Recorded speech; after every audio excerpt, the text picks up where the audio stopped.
Hey Virgo, this is Paragia Tarot. I am here to do your reading for today. So let's ask the universe, what is coming, the person on my Virgo's hand, how does this person feel towards Virgo? What are their motives towards Virgo? And what will be their next actions towards Virgo? And just any advice that the universe wants to come in with.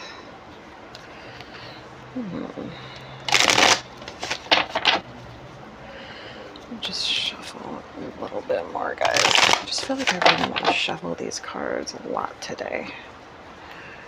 Okay. All right. With this Knight of Pentacles, the Knight is a slow and steady and constant energy. But this is your energy because it's Pentacles. I almost feel like this is somebody who has appreciated the fact that you have invested this into them, that even just thinking of them, you know, because even if we just think of someone and value them, we are providing them with something. We are providing them with a substance. We are providing them with a level of emotional support. It feeds narcissistic supply into somebody who wants narcissistic supply. For us to even be thinking about them, hoping that they'll come back, that is a physical energy, or it's a literal energy, that it is a real resource. So I feel that that's somebody who has been receiving that from you and benefiting from that. But with the Knight of Cups in the reverse here, I feel like this is an energy that is purposefully confusing. It feels kind of purposefully manipulative, like, oh, I care, but I don't. But do I? You know, it's like, it's this energy that keeps you in this place of not being certain of how this person feels, because they're hoping that this will, you know, keep you in this position of indecision, where it's like they seem to be in this position of indecision. And it almost seems like an energy that could be, at least for some of you, benefiting from, you know, from the confusion, or even taking a sense of joy, amusement from the fact that they've been able to do this to you. So this is somebody who, it's almost like they like being in the person in the middle. You know, it's like you got the one party, you got another party, and then you've got them in the middle. And it feels like somebody who purposefully places themselves in the middle of a third party situation. And they're like, oh, look at me. I've got the globe in my hand. I can, you know, making decisions. The world is mine. And they need that narcissistic supply of having two different parties who are kind of pitted against each other, looking at this person like, are you going to choose me? Are you going to choose me? That, for some people, is the basis of their self-esteem. And so they keep themselves in third-party situations, you know. And so if you're in a situation like that, knowing that can help you understand that it's not your fault, and it's not because you're not good enough. It's that this is a person who seeks out third-party situations to supplement very low self-esteem, or basically absolutely non-existent self-esteem. But they keep themselves in this position of like, oh, look at me, the world is mine, I could have anything, I'm so great. And because that's the thing, is that in love, all is really subjective. You know, you can love somebody who really doesn't have a lot, who isn't even that great in the eyes of everybody else, but because you love them, it makes them so important. And this is a person who understands the capacity of the romantic world to be an environment in which they can draw a false sense of worship and a false sense of value by toying with the emotions of people who are sincerely loving, maybe vulnerable, or just normal people, you know, who love them. Yeah, this is somebody who likes playing those games of, oh, I don't know if I want you. I'm going through so much, blah, blah, blah. But really, at the end of the day, especially, I mean, some people, you know, keep in mind, some people are in a struggle. They're going through things, or they're needing to think something out, or they're needing to work something out. But sometimes it is somebody who, especially if it's been going on for a long time, you don't need, generally, I mean, I don't want to be, you know, every situation is different, but in most situations, logically, you don't need 6 months to make a romantic decision. Okay, if there are kids involved, if you're married, that's a serious decision. But, within a month, you should have been able to make up your mind and decide, this is what I want. We all know what we want. And then maybe it's just coming to terms with having to actually do what you want to do. Sometimes there can be difficulty, or, maybe you need to move out of a situation. Maybe you're living with somebody. But generally, it doesn't take us really long. We can instantly basically know what we want. Or if we just take some time to ourselves, we can find out pretty quickly.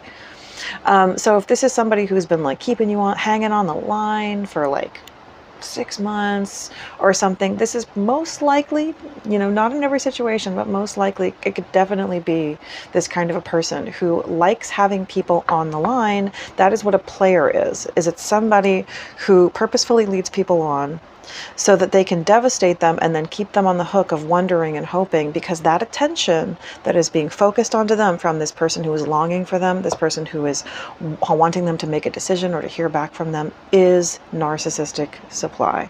That's what narcissistic supply is in this context. So, universe, what can you tell me? Yeah, it's like somebody who is coming off cold. They're coming off as maybe indecisive, when in reality, this sword is in the upright. This person knows what they're doing. It's like sometimes, this is not going to be for everybody. Sometimes, what a person is doing is, sort of, it's sincere. They actually are in a place where maybe they're dealing with difficulty. Maybe they really do care for you, but they've got all these things in their life that they feel like, or they need they're kind of codependent on a current partner, even if it's toxic and they don't want that person. Or, maybe there's some element in their life that they're just avoiding facing because they just, can't handle it. But, this feels like some of us need to be aware that, sometimes, somebody deserves understanding, and sometimes they know exactly what they're doing. Sometimes they are consciously, taking advantage. Yep. Hello. Here it comes. So you could be dealing with a Capricorn. So yeah, because there are people who just, and that's what those chains are. The chains in this context are keeping you in a place where you are in denial or in delusion about what they're doing and what they're drawing from you. And therefore, it's keeping you in this loop where you're like, oh, choose me. I want you to love me. I want you to choose me. And what you're saying is, you're so valuable. I'm going to focus on you. And what this is to the narcissist is worship, worship, worship. And they're drawing. And the only thing, that's the thing, is that understanding narcissistic structures is a big part of understanding narcissism, because each role needs to exist. Like if within narcissism, you've got the main narcissist, and then you've got, generally, the sort of less dominant narcissists who are kind of like the backup narcissists in training. And then you've got the scapegoat, and every single role has to exist for the narcissist to get what they want. So if you understand the structure, then you can understand that, oh my God, like you can understand what this person is getting from you, and you can extricate yourself from that dynamic. But yeah, there are certainly not, this is not this case for all of us, but there are people who this is the literal thing that they support their self-esteem with. They support their daily life with, is by constantly having people who they have, led them on and then put them off into the dark just enough so that they can believe that this person still cares about them, but, to keep paying attention and hoping, but they are being basically completely silent and not investing into the relationship. Okay. That's a message for somebody. All right. Universe, how does my Virgo's person, the person on my Virgo's mind, feel towards my Virgo, and what will be their next actions towards Virgo? Yeah. This is like that same energy. It's the Fool in the reverse. It's like, oh, I want to start over, but oh, I don't know, should I? It's like this place of perpetual hope and hopelessness, where it's like they keep you right on that edge of anticipation, where it's like, oh, I'm coming, but am I? Oh, I don't know. Because that place keeps you in this position where you're constantly paying attention to this person and hoping. And so it's like, yeah, they keep you in this place of like thinking that you know what's going on, but you don't really. You know, it's like you don't really have clarity. Also, that's another thing that can be a problem, is obsession with clarity. You know, sometimes you really just need to let somebody go. You know, sometimes you need to face the music and just accept that, like, this person is a creep. This person is a creep. So with the Page of Pentacles, I feel like this is you. And this could, yeah, it almost feels like this is somebody keeping you, breadcrumbed. It almost feels like people use that phrase so much it's lost its meaning a bit. But this is somebody keeping you interested on the basis of like this one little itty bitty thing. Like you're the page, so it's like the lowest level of investment and commitment. But they're like keeping you just right on the edge of your seat, where it's like, oh, is something about to happen? Oh gosh, oh, is it? Oh, I don't know. This one tried to come out. Yeah, and then to try to keep you, in this place where you feel like, I should believe in this person, I should keep hoping. But then they don't put in the work. And they don't do anything to make this connection work. Universe, how does this person feel towards my Virgo? Yeah. And then they don't feed this situation emotionally. It's emotional manipulation. This is somebody keeping you manipulated so that they can draw that narcissistic supply of your value and your desire, which is essentially like worship. Yeah, this is somebody keeping you in the dark, keeping you in a place where you don't have clarity, you don't know what's going on. And it could be that there's some facet, and so this is somebody who knows your value and they know your worth, and it could also be that they're drawing from your compassionate nature, because the Empress is very, very nurturing and caring. She's the mother, she's very abundant, and so she cares and she gives, she's generous. And this is somebody, continuously feeding off of your generous nature is what I'm sensing, to draw narcissistic supply out of you.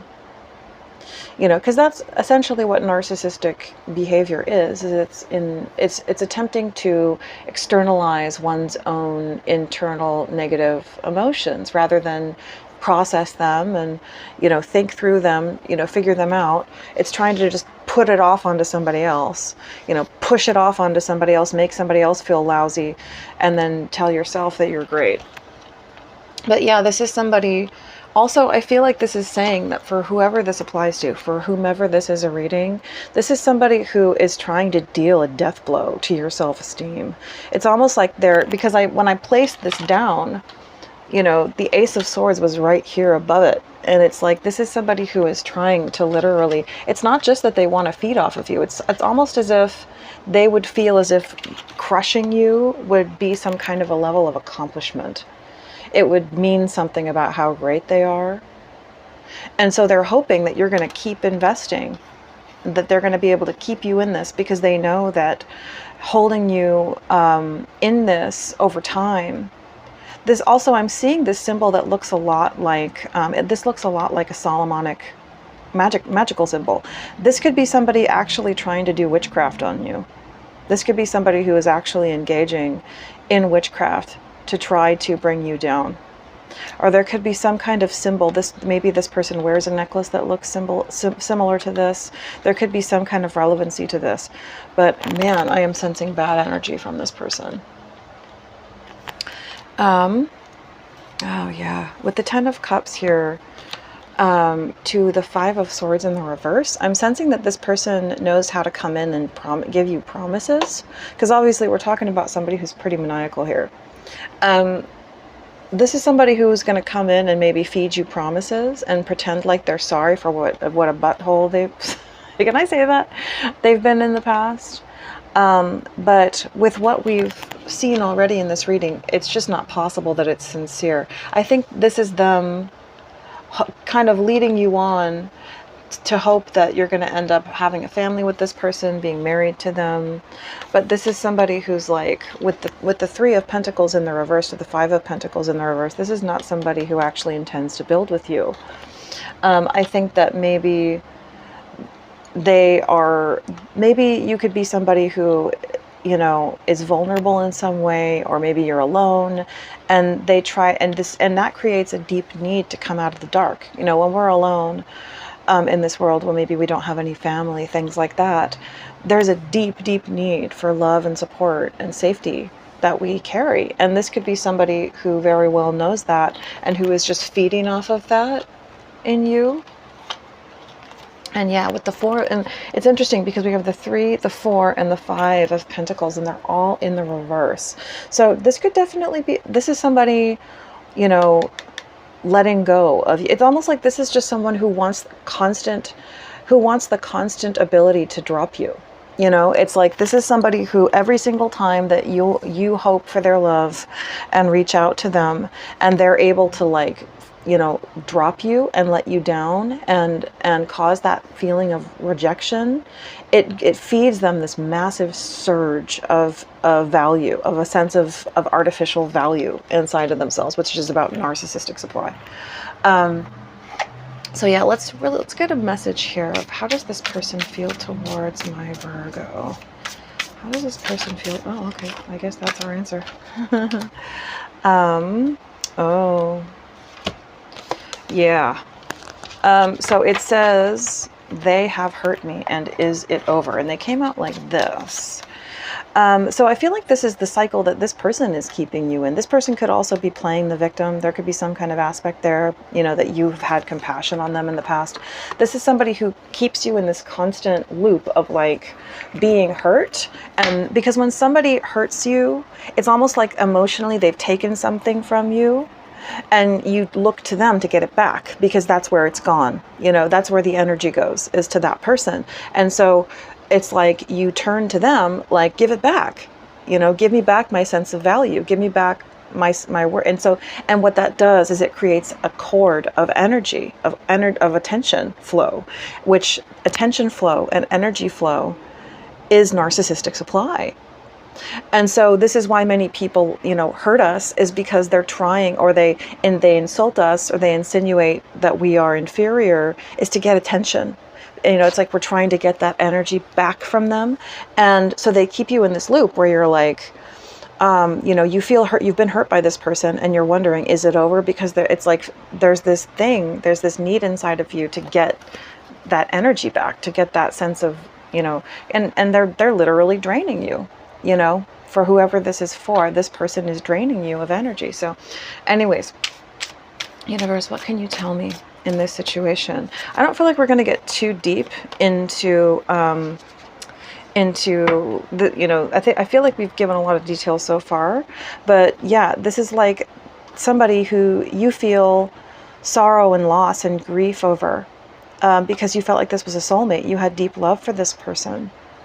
And I feel like this is somebody who knows that, you know, and this is just for those who are dealing with an incredibly maniacal, yeah, they keep you hoping. And if they can keep you hoping over time, then that is the thing. It's just, it's the hoping and the keep it and the expecting and the faith and you know, the anticipation of, like, this is going to happen. And it keeps you wasting your time, you know, hooked on this person. Universe, can you tell me anything else about this? Yeah, rejection. This is somebody who keeps you in this loop through a feeling of rejection and a constant hope that this person is going to come back and that they're going to, you know, basically heal that thing, that feeling of woundedness that they caused in you. Universe, can you tell me anything about this situation? Anything that might be coming up in this situation for my Virgos, or any advice? Love spell. Oh my God. So again, this could be a situation where a person has literally done magic on you, or this is just a situation that feels like a spell over your mind. But yeah, oh gosh, I'm also seeing this liquid. This could be somebody, be careful. If this person tries to come back and, like, wants to go out and have a drink with you, because that's the thing. When somebody is drawing narcissistic supply out of you, then they will, and they suddenly sense that you've become the wiser and you've disconnected from that. Oftentimes they will play the long game and they'll try to come back in and get you rehooked because they want to win. You know, this is, so if this person comes back into your life, they ask you out for drinks, be careful. This person could try to use either just drinking in general to get you, you know, basically to lower your inhibitions, or they could literally put a roofie in your drink. So be careful.